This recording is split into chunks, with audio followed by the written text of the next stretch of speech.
There you go. Woo. Child.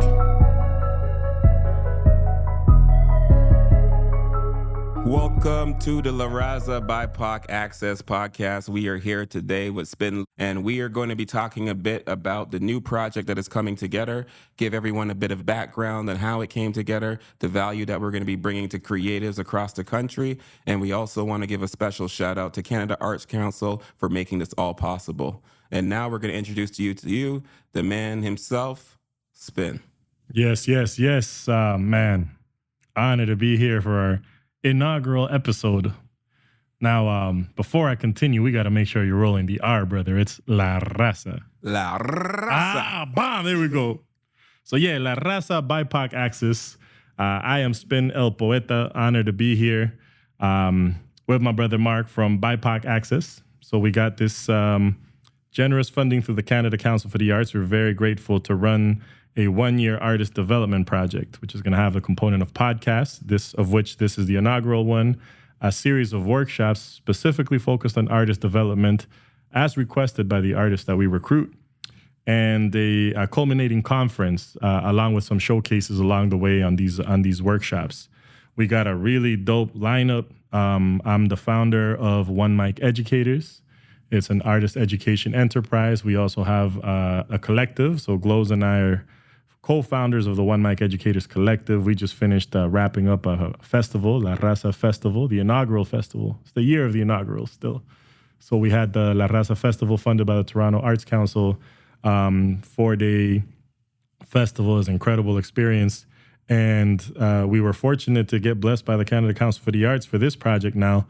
What we've done is we've recruited artists that we have much respect for, and any artist that's listening, we got a lot of talent in Canada, and we just need some help on the marketing side of it, on the viral side of it, and that's really where this was designed. I mean, even though I secured the funding for this, and I've been doing this for over 2 decades, I myself still need that support on the artist development, on the marketing and all that. And my brother Mark just been doing his thing, dope content, BIPOC Access, everything that he's been doing, I was just real impressed with. So I was glad we came together, brother, to put this project together, man, and we're going to be executing. We got Leroy Esco, Aleem Rashid Muhammad, Amoya Ray, Crystal Rivers, Tracy J. Malika, Glows, Youngstar Mills, Coach Siete at some point. We're going to have a run through as far as having them get their episode of a podcast, share some of their art, and just very, very open, vulnerable discussions around the challenges we all face as artists at different stages in our career, whether it's professional and you're able to make money off of it, whether you're starting out, whether it's like a struggle to get the YouTube numbers up, which even though I've been doing for 2 decades, my YouTube channel is dead in the water, man. So definitely we want to make sure we get all these things addressed over the course of the year that we're going to be delivering these workshops. It'll be 1 a month, effective immediately, October, leading into August, where we're going to have 3 workshops, 3 podcasts released, and we're going to culminate with the conference. And something that's very special to me, and I'm probably going too long, stop me if you need me to, okay. So something that's very special to me as well is a lot of us, south of the border, man, is the arts, the poetry scene is just so vibrant. You get hundreds of people out. I mean, there's so many lit cities in the United States, and I really wanted us to have that connect. So I'm very honored that we have E-Baby, a very talented spoken word artist, co-organizer of Busboys and Poets. We're going to be bringing him up for the conference to kind of share as an organizer, as a longtime professional spoken word artist, and as somebody that's deeply passionate about intellectual property, to just kind of share what it's like on that side of the border and what it would take, for Canadian artists to be able to make it into these venues. We also got my brother El Uno. He runs Elements in Atlanta. He featured me. That was my first international feature, man. It was a blessed event in Decatur. And I just wanted to return the favor and start getting, our Canadian audiences to get to know them. My bad, go ahead. No worries at all. Speaking on that a bit, I wanted you to kind of touch on that. So him giving you that initial opportunity to kind of see what it was like to go overseas, perform somewhere else, and kind of open you up to a new audience. What did that mean to you in terms of your professional development, and what kind of ideas or opportunities did it open in your mind to what you could do within the field? Man, it was just such a blessing. There was so much love. Like, I met him randomly in Toronto, and we'll speak more when we get him on the podcast. We were at an open mic. We were featuring. It was like a weird vibe. not a lot of our people were in the room at the time. So we just kind of gravitated and, we connected with each other's poetry. And I just told him, how much I appreciated his work and everything. And just give some good, kind words. And then just years later, we just happened to, we follow each other on Instagram and everything, but he just kind of reached out, like expressing gratitude at those words that I had shared with him and letting me know his trajectory and how he had actually taken a hiatus and then got back onto it. And then from that, he organizes an incredible series called Elements. And I was down in the vicinity at the time. I was in Tampa, and he told me to come through, and we coordinated it. All the stars aligned. I was on my way back to Canada driving, and the love that I got that night, man, I had some poster poems, I had some merch, which is something I want to talk about along the course of what we do with this project, is having some good merch. We were able to, I got a lot of sales of the poster poems that I had. I had a lot of followers. I just had a whole new experience, man. I think as Canadian artists, we get pigeonholed up here, and we're just kind of competing and stumbling all over each other. And, the slam poetry scene is toxic up here. Everybody who knows me knows how I feel about them. And I've won on a national level, provincial level, and it's crazy. It's like there's no merit here. But down there, you got to have the chops. And so it was definitely escalated the level of poetry that you got to deliver. And it just gave me this hunger, which brought us to where we are today. That's dope. So it's almost like it gave you a better idea of like what was needed to really succeed and kind of what the competition was over there outside of Canada. Yeah, absolutely, man. And even in Tampa, they got a dope poetry scene, the Grow House Tampa. Slam poetry scene is beautiful, it's organic, it's healthy, and that's not something I often say about slam poetry. So to me, it was just like, I need to open up these doors for my people so that we can get through. Like, these artists I mentioned that we're going to have on board are incredible, all in their own rights. Not all of them necessarily poets, but to me, any good singer-songwriter, any good rapper is a great poet first. Yeah. And talk a bit about that. So, like, what is slam poetry to people who may be listening who have no idea about slam poetry? They know poetry, they may just know haikus, but like, what is slam poetry? What is spoken word? And like, how do you feel it brings value to the audience, people out there?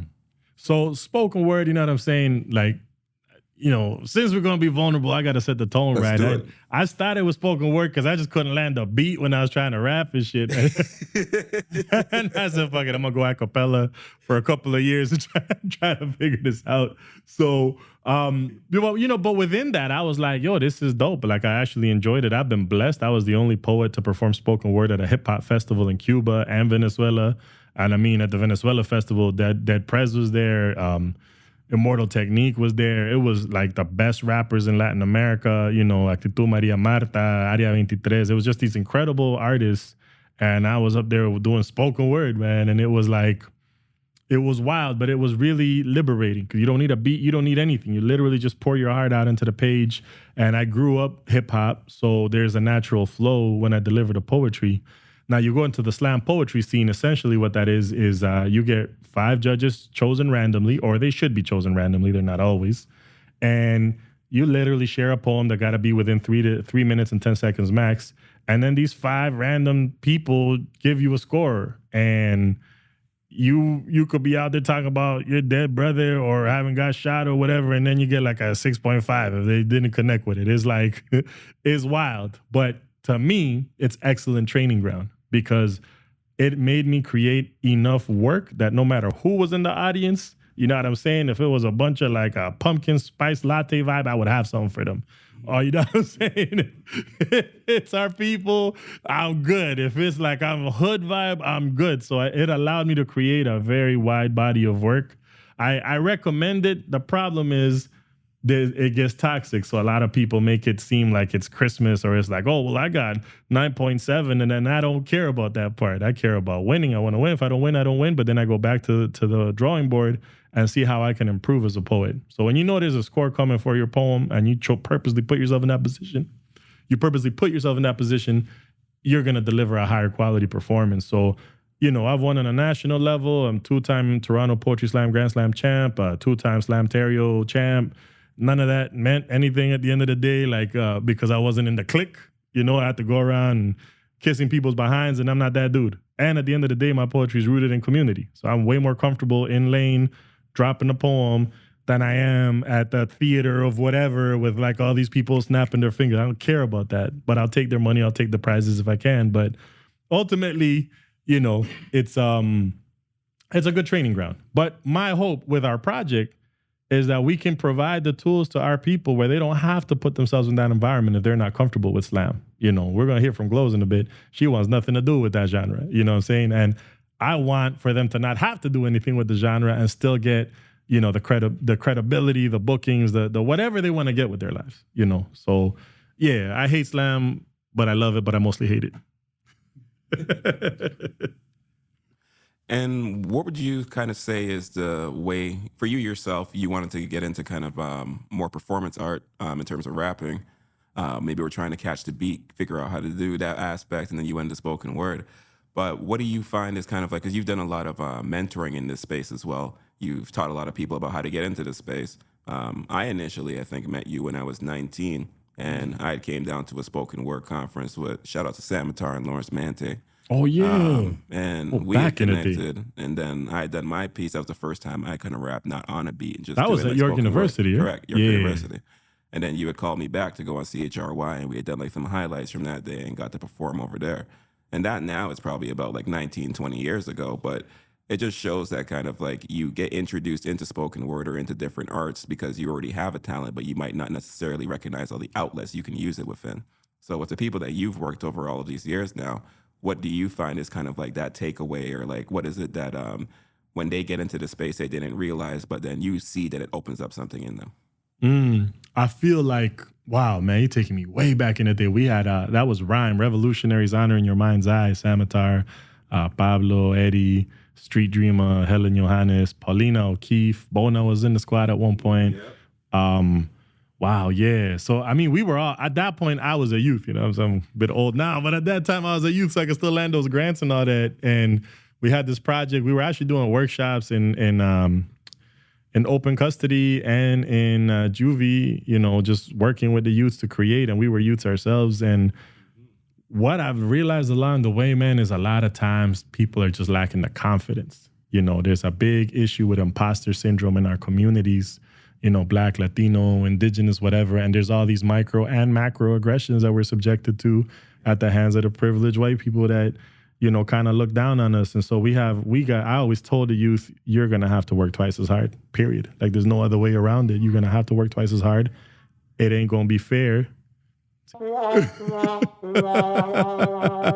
This is what you're in for. I want our people to feel comfortable, man. And, you know, I make all these jokes, but I do acknowledge I carry white privilege. And I think that's something that makes it a responsibility for me to be able to create platforms like this so that people that don't, you know, have that, who do have to work even 3 times, 4 times as hard, have doors open for them that, you know, others might have to kick open, man. I don't want our people to stress. I want our people to feel blessed and know that they belong. So the imposter syndrome was something huge. Building the confidence was something huge. And just realizing that, you know, there's so much out here that can be done. A lot of us come from immigrant families. You know, they want to box us upside the head when we're like, I want to be an artist. They're like, well, how you going to make money? It's like, an artist. Like, yeah, it's not a good look, man. It's not. I didn't do everything I did for you. So there are ways to do it. You know, everyone's laughing there because we all know. So y'all that are hearing this, you know what I'm saying, is real. Like, you know, I mean, I love my mother. She raised me proper, but she definitely was not happy when I was like, I'm going to become a full-time artist. 100%. And I think they come from a time, too, where them wanting to kind of see that sustainability and like the options and opportunities that they had when they were younger. And a lot of the time it's like, I've seen that a lot. And it's kind of one of those things where when I research artists who kind of come out and they become successful, some of the greatest artists that become successful, a huge part of it is the fact that they have the full support of their parents. And not only that, but their parents are actually subject matter experts within what they're doing. And perfect example, Beyonce. Like, she was literally managed by her mother and father. And like, that is what drove her to become one of the biggest artists in the world. They were literally there the entire time until Beyonce said, I'm going to manage myself. So like, there's a real thing there about support and being able to support in art. For me personally, I feel like the more someone's at peace, the more they're able to connect with that creative side. The more that you're sometimes in a frustrated position, et cetera, it can fuel creativity. But sometimes just to be able, when you're in that peaceful state, you're able to tap into it almost like more readily, and it's almost like more readily available. I'm so glad you brought that example, man, because look at what's possible when you have that parental support is spot on. And for me, I just feel it's a mission to create, to open these doors and to create these opportunities. Like, I'm very proud to say that, I got a grant 6-7 years ago from the Ontario Art Council to do the One Mic Educators 2.0. And, Glows was one of the youth in the program at that time. And now they all professional artists in their own right. Like Glows getting more bookings than me. She got 2 books out. I ain't published yet. But I'm happy, you know what I'm saying? I just need to get my life in order. But I'm happy that they doing their thing, because to me, there's no the teacher outgrowing the master, the student outgrowing the master teacher, whatever the hell. Master's probably a terrible word. Yeah, let's delete that shit. Nah, I just played up. Yeah, the student outgrowing the teacher. Well, you get what I'm saying. The point is, to me, it's a blessing. If youth I was working with growing to their own right and they doing their thing, that's beautiful. And I'm not too proud to be like, yo, how'd you do that? Like, Glow's been telling me about the book, been pushing me to get mine done. And it's almost there. It's 90% done. Yeah, I mean, it's been 80% done for a long time, but yeah, we no cameras on. It's like, it's gonna get done easily. And the whole point of it is, and I do want to touch on one more point, but there is a future in this. It is viable. There is a way to make income. The problem is a lot of people are like, yeah, I'm going to hop on stage and I'm going to go on tour with Nas and I'm going to, no. Yes, but no. Really, you got to find the different opportunities you have to make income. For instance, for me, facilitating workshops kept my art alive for years, And I'll be real with you, I made some mistakes along the way. I had a little hate club here and there.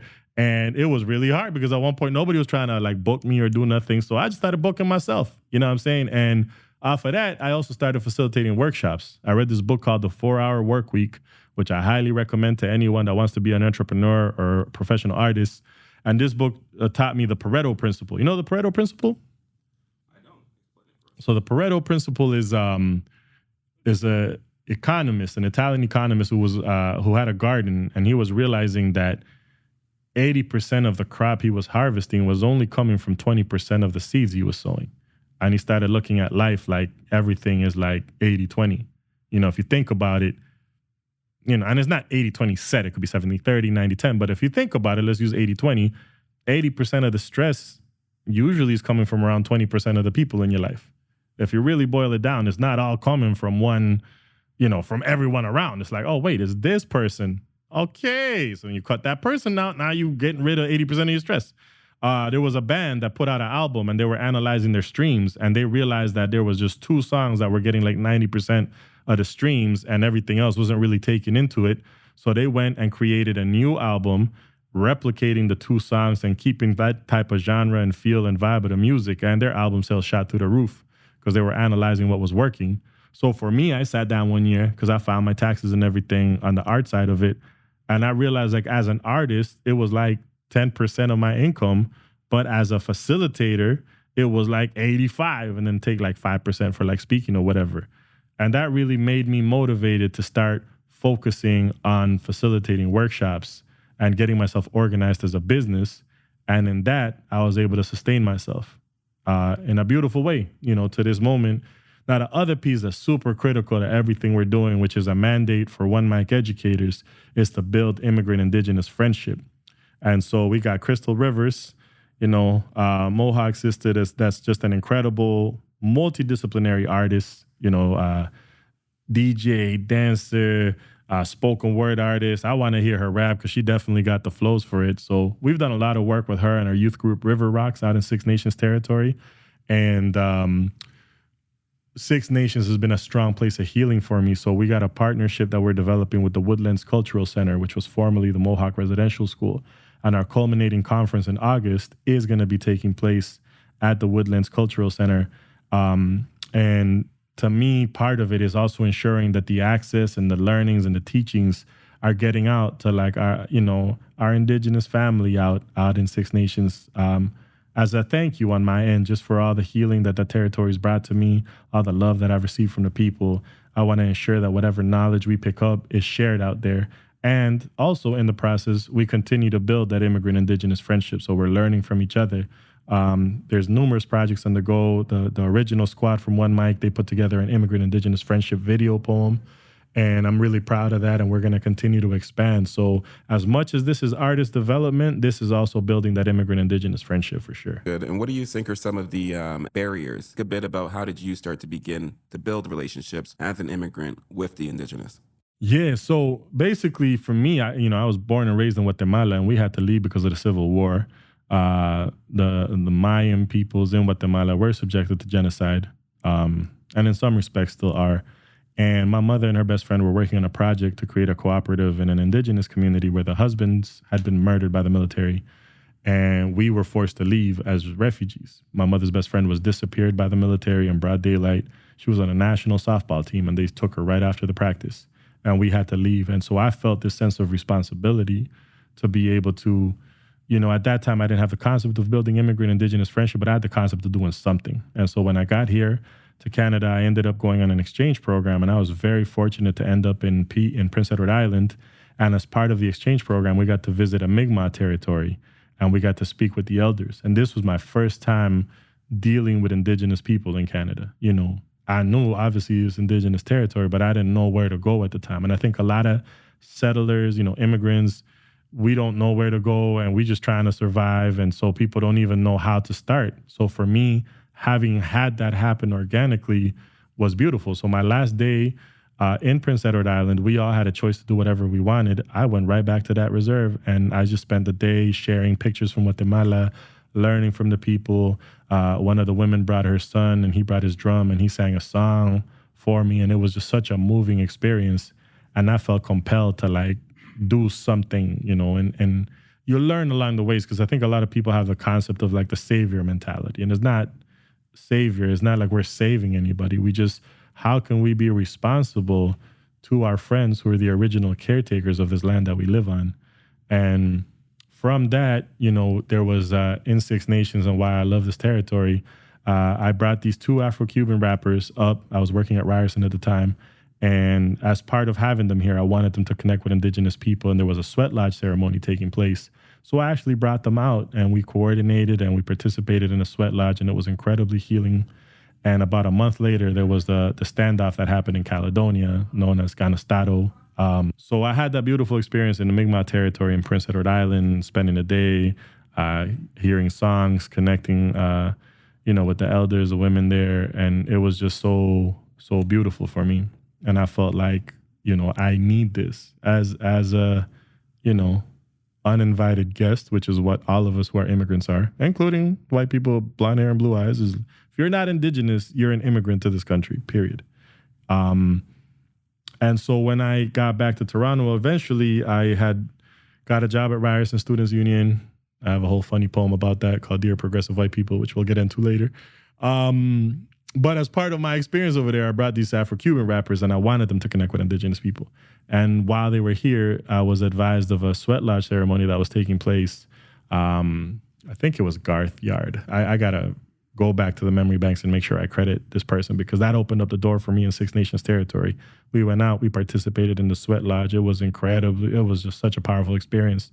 A month later, a blockade erupted in Six Nations because the government was trying to sell off their burial grounds, and they started developing homes, without the consent and in violation of the treaties.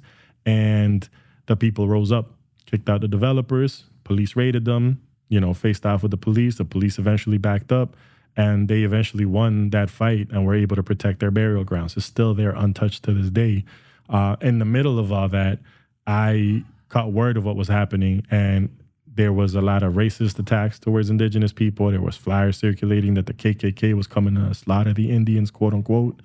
And I was like, nah, that can't happen. That can't happen. We're no. So I got some of my homies, and we went out there, and we're like, yo, we gotta go fight. We can't let this happen. We came out there ready for whatever. I got a Muslim brother, Jamaican martial artist, couple of homies that, have their expertise in different venues, if I could be diplomatic about it. We went there ready for it, and we got there, and we let the people know, you got to know, you can't just roll up there. You got to know who you're looking for.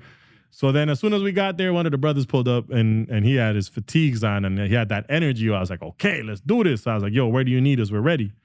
And the dude looked at me like, what are you talking about? He's like, yeah, we're like something's supposed to pop off. We're here to fight for you guys. And he's like, you don't know about our great law of peace, do you? And I was like, nah, but we're ready to fuck some people up. So he laughed. Thankfully, he laughed because I've made a total ass out of myself. And he took me to the clan mothers. You know, it's a matrilineal system. The clan mothers have kind of the final say. And this was a very traditional uprising. So they brought us to the clan mothers. And he walked in and he said, these men are here to fight for us, with a smile on his face. So now I'm like, yeah, I totally said the wrong things over here. So she lovingly sat us down and explained to us about their origin stories and the great peacemaker. And she said to us, if you look outside, the police are facing the white people because it is they who are being violent. We are not being violent. We are defending our land, but we're not being violent. So if you've come here with the spirit of fight, you're actually violating our sacred principles. You know what I'm saying? And it was a very humbling lesson. We ended up serving food in the soup kitchen. my homies are serving corn soup, looking at me like, this isn't what we came for. But I'm really thankful. Laugh, man, laugh. It's a funny story. It's intended to be funny, but I'm thankful we had that experience because that taught me immediately about proper allyship.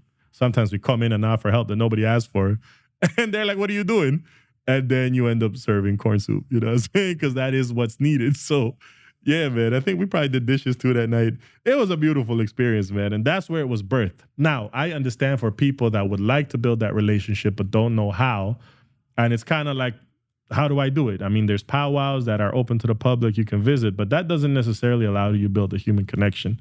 And I think, why I love Six Nations is I brought over 1,000 youth from the city out to Six Nations over the last decade, and they've always been received with love. No matter where they come from, what their background, with the skin color, they've always been received with love. And it allowed the opportunities. I mean, some of the things we did was just playing 2K on my homie's PlayStation, and then the youngins are like, oh, wow, y'all do that too? And he's like, yeah, what do you think we do? Just sit around a fire all day? Like, no, we got lives. We do our thing, So it's important for me because one thing that, indigenous people have told our squad when we were working on that immigrant indigenous friendship poem is like, what we would always ask, what can we do?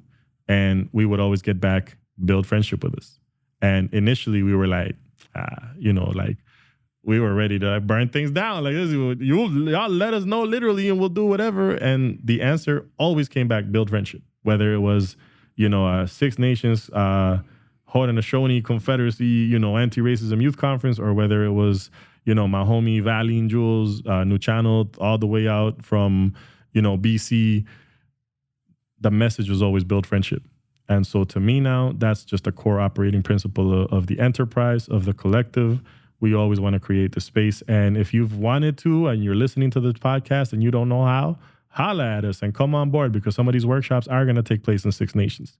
And it'll be an organic opportunity to get to know the people. Just come with respect and come with a good heart, and you're welcome.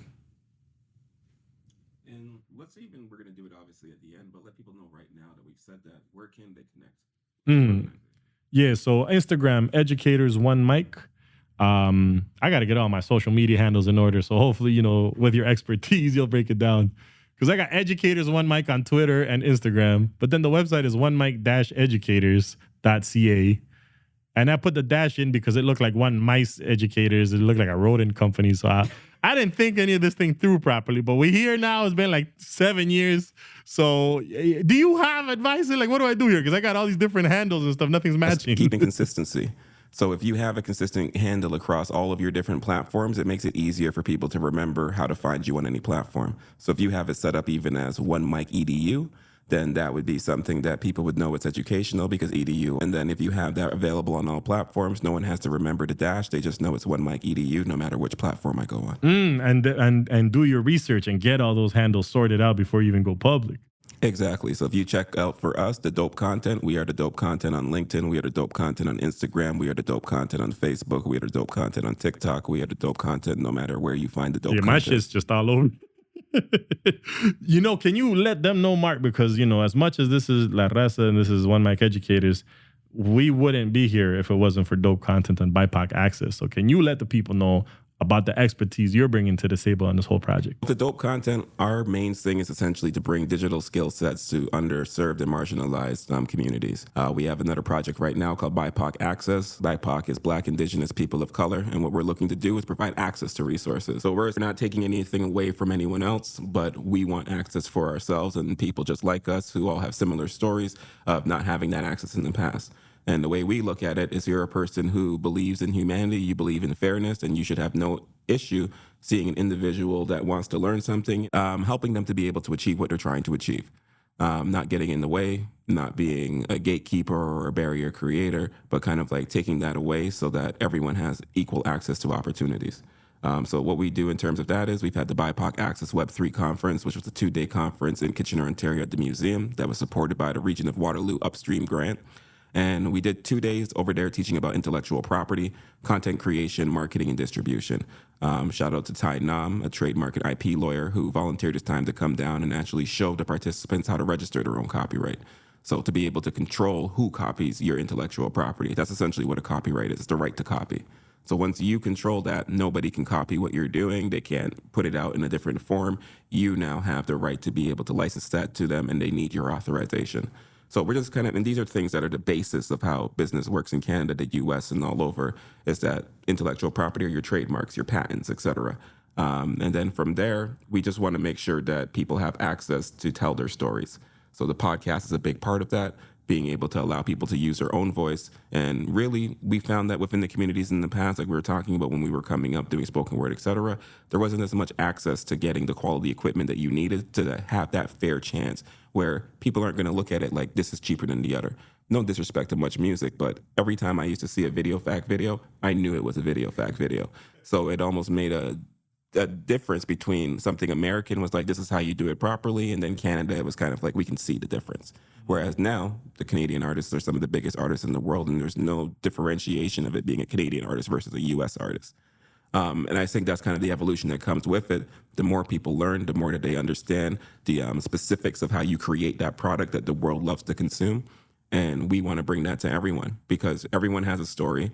And at the end of the day, if you look at large media companies, what they're looking for is that subject matter expert from lived experience, and they're searching around to find that person. If you are that person, why not create that production, create that media for yourself and own it?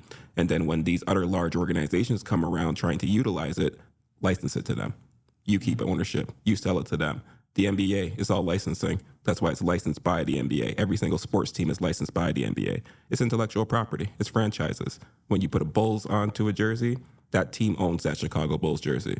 And what they're trying to do is keep you on that team and being loyal to the team, not to the player, because the player is an employee of the team. And the owner owns that intellectual property and the team and the stadium. So when that player goes away, that's why you see they want the fans to hate that player. Why are you leaving the city? He's not leaving the city, people. He's leaving his job. Like, when's the last time you told a man, why are you leaving the warehouse for? I'm mad now that you're leaving the warehouse. Like, why? It's not your job. But these fans, they get that attached and they get that sucked into storytelling marketing, essentially. And the real thing is that I want people to recognize what they're doing, become more awake and aware of what they're doing, and then you can still make the choice if you want to. But no one is fooling you because the information is readily available to us all. That's deep, brother. This is going to be a very beautiful project, man. I'm really honored. Like the knowledge that you're dropping, and I can see my people that's here is just eyes go wide open because we don't really get this. You know, we do our thing. I'm good on the business side as far as like the grants and not just getting the grant, but then executing the grant. You know, because a lot of us in the past, we get our grants, we do whatever, we don't submit the report. Then you got to pay the taxes on it. You know, that's something that I feel passionate about sharing over the course of this project that we do together is to ensure you're filing your taxes accordingly because the government knows you got this money. So you might not, you know. And so I feel like this is going to be really dope. I know we got Coach Siete and Glows in the house. I would love for them to get on the mic if you're good with it. Because essentially this is everyday people. This is real artists. It's not, we ain't coming here with gimmicks. We ain't got management. We ain't got A&Rs. We just very passionate, community-driven artists that want to make a difference in this world. That's our bottom line. And we just need the tools. And clearly you got the expertise. So Mark, my brother, I'm honored to be launching this with you. And yeah, man, I'm going to pass the mic. And this was a great episode, giving a quick intro on the event, giving an intro, the background of getting into spoken word, what you've been working on, a bit about the dope content. And you are here with La Raza. Bop, bop.